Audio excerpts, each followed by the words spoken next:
Hello everyone, আসসালামু আলাইকুম। আজকে আমি চতুর্থ শ্রেণীর তোমাদেরকে গুরুত্বপূর্ণ কয়েকটা সৃজনশীল অঙ্ক দেখাবো। তোমরা যারা এই সৃজনশীল অঙ্কগুলো দরকার তোমরা আমার সাথে যোগাযোগ করতে পারো। এই সৃজনশীল অঙ্কগুলো কিন্তু অনেক গুরুত্বপূর্ণ। যারা তোমরা সৃজনশীল প্র্যাকটিস করতে চাও এখান থেকে এই সৃজনশীল অঙ্কগুলো কিন্তু প্র্যাকটিস করতে পারো। আমি সৃজনশীল ১ দিছি।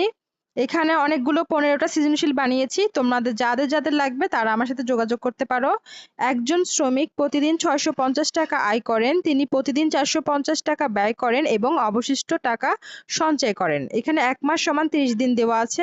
ক নাম্বার, তিনি ১ সপ্তাহে কত টাকা আয় করেন? খ নাম্বার, তিনি ১ মাসে কত টাকা সঞ্চয় করেন? গ নাম্বার, তিনি ২৩৫ দিনে কত টাকা সঞ্চয় করেন? এভাবে আমি সবগুলো আনসারই দিয়েছি। এবার ২ নাম্বার সৃজনশীল দেখাচ্ছি।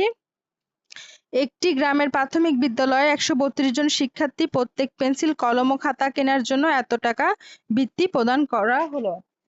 ক নাম্বার, গুণক বের করার সূত্র লেখো। খ নাম্বার, ৯৯৯৯ গুণ ১৩২ কে সহজ পদ্ধতিতে গুণ করো। এখানে আমি অনেকগুলোই সৃজনশীল দিয়েছি। তোমাদের যাদের যাদের লাগবে তোমরা আমার সাথে যোগাযোগ করে নিতে পারো। চতুর্থ শ্রেণীর যে কোনো বিষয় সাজেশন লাগুক যে কোনো কিছু আমার কাছে তোমরা পেয়ে যাবে।